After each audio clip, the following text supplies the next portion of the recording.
Thank you, JD. Thank you very much to our great Vice President. It was a good decision I made. This morning on these hallowed grounds where generations of American heroes rest in eternal glory, we gather to fulfill the sacred duty of every free man and woman. On Veterans Day, we honor those who have worn the uniform, who have borne the battle, who have stood to watch, and whose ranks have formed the mighty wall of flesh and blood, bravery and devotion that has defended our freedom for 250 years. Today, to every veteran, we love our veterans, we say the words too often left unsaid. Thank you for your service. Thank you very much.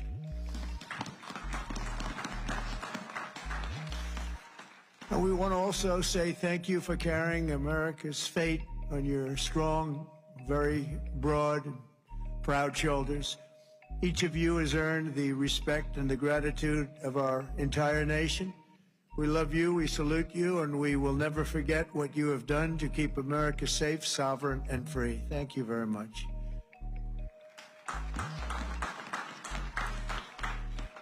And we're also honored to be joined by a great man. He will go down as a great man someday. Speaker Mike Johnson. Speaker. Wherever you may be, Speaker. We love you, Speaker. There he is, right there. Good. Got a good location. He always gets a good location. And congratulations to you and to John and to everybody on a very big victory. We're opening up our country. Should have never been closed. Should have never been closed. I want to thank Secretary Doug Collins, who's outstanding, just done a fantastic job for the veterans. We have a 92% approval rating. We took that up from 38% from a certain previous administration that we won't mention. Also, Secretary of War, we like the sound of that better than the other. Secretary Pete Hegseth. Pete, thank you very much. Thank you, Pete. Great job. Our great Attorney General, Pam Bondi. Pam, thank you very much. Thank you. Secretary Doug Burgum. Doug, thank you. Thank you very much for being here, Doug. The #1 energy person anywhere in the world, acknowledged. I was amazed that he took the job and he did it without hesitation. What he gave up, what Doug gave up, what all of them gave up, nobody would ever know, but Secretary Chris Wright, #1 anywhere in the world, acknowledged. And drill, baby, drill, Chris, right? Drill, baby, drill. The energy prices are way down, and they're going further. Secretary Linda McMahon, Education, moving education back to the states, Linda, right? Getting it back to the states where it belongs. Secretary Lori Chavez DeReamer, thank you, Lori, very much. Director Russ Vogt. Director, thank you. What a good job he's doing. Cutting, but fairly cutting. Director Tulsi Gabbard. Thank you, Director. Ambassador Jamieson Greer, what a job he's done. We've taken in trillions of dollars in tariffs, and we want to keep it that way. It's been good for our country, I can tell you, including national security. General Dan Kane. General, thank you. He's a real general. And congratulations on wiping out the nuclear capability of Iran in about a matter of seconds once they got there. They traveled a total of 37 hours, but once they got there, they were very quick. And also to many other very distinguished guests. We have an amazing group of people. I'd like to name every one of you, but I think a lot of people would be upset. It's a little cold. The pages of American history are filled with the tales of titans, icons, innovators, and trailblazers who built this country into the greatest, most ambitious, and most prosperous nation the world has ever seen. And we brought it to new levels. I'll tell you, we were going in the wrong direction for a period of time, but we've never been hotter than we are right now. This is the hottest country anywhere in the world. Yet every captain of industry, every pioneer of science, and every star whose brilliance has lit up the lights of Broadway all share one thing in common. They only had the chance to soar because the veterans had the courage to serve. They took care of those people. They took care of all the stars. The stars that you read about wouldn't be here without our veterans. Everything we have, everything our country has achieved has been purchased by the muscle, spine, and steel of the United States military. We owe it all to the fierce and noble men and women of the Army, the Navy, the Air Force, Space Force, Coast Guard, and the United States Marines. Here's a guy. Our service members, our own words, are the greatest possible tribute to their immortal valor. Shortly before the Battle of Bull Run, Major Sullivan Ballou of Rhode Island became a big name, didn't he? Wrote to his dear wife, Sarah.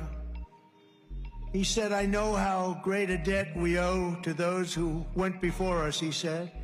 "And I'm willing, perfectly willing, darling, to lay down all my joys of this life to help maintain this government and to pay that debt." Just 1 week later, Major Ballou did just that. He gave his life to save our country. On the night before he jumped into the dark skies over Normandy on D-Day, Colonel Bull Wolverton knelt with his men in prayer. "Dear God," he said, "we ask only this, that if we die, we must die, and we as men would die without complaining, without pleading, and safe in the feeling that we have done our best for what we believed was right. We must do what is right." Colonel Wolverton, too, died for us so bravely in battle. Today we remember with overwhelming gratitude the more than 1 million American service members who have made the supreme sacrifice and laid down their lives for the good old USA. Generation after generation, America's warriors have left behind the comforts of home and family to face violence, evil, and death so that our families could know joy, goodness, and peace. We honor them so strongly. Our heroes have lived through unthinkable nightmares so we could live the American dream, and the American dream is coming back again, stronger than ever before, and you'll see that as the next few years evolve. They have volunteered to give their last breaths to all of us so that we could breathe free. And today we know without any doubt in our hearts that after 2.5 centuries, America stands tall because America's veterans stood so strong. And soon our country will be stronger than ever before. The American veteran has forged a legacy of gallantry and daring without parallel in human history. In September 2009, Army Captain William Swenson was driving through the Afghan mountains when his convoy was ambushed by over 60 Taliban insurgents. He and his comrades were pinned down for hours without artillery or air support. A fellow soldier was shot in the chest, and Captain Swenson crossed an open field to aid his brother in arms. People said, "Don't do it, Captain, don't do it." He did it. When the terrorists closed in around them and demanded their surrender, Captain Swenson threw a grenade at the enemy and rallied his men to break their advance.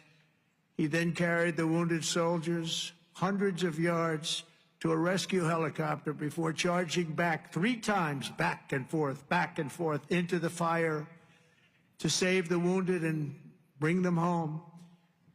Even after 7 hours of fighting, he refused to leave any man behind. Retired Lieutenant Colonel William Swenson is here with us in Arlington, and for his actions that day, he proudly wears the Congressional Medal of Honor. Colonel Swenson, thank you very much. Thank you very much, please. Thank you. Thank you very much.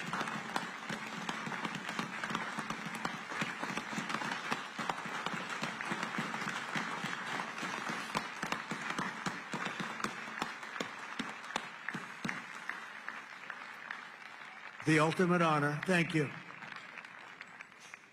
Another person who shows the Medal of the American Veteran is Dale Stovall. As an Air Force helicopter pilot in Vietnam, Captain Stovall was assigned to rescue a downed American airman deep in hostile territory.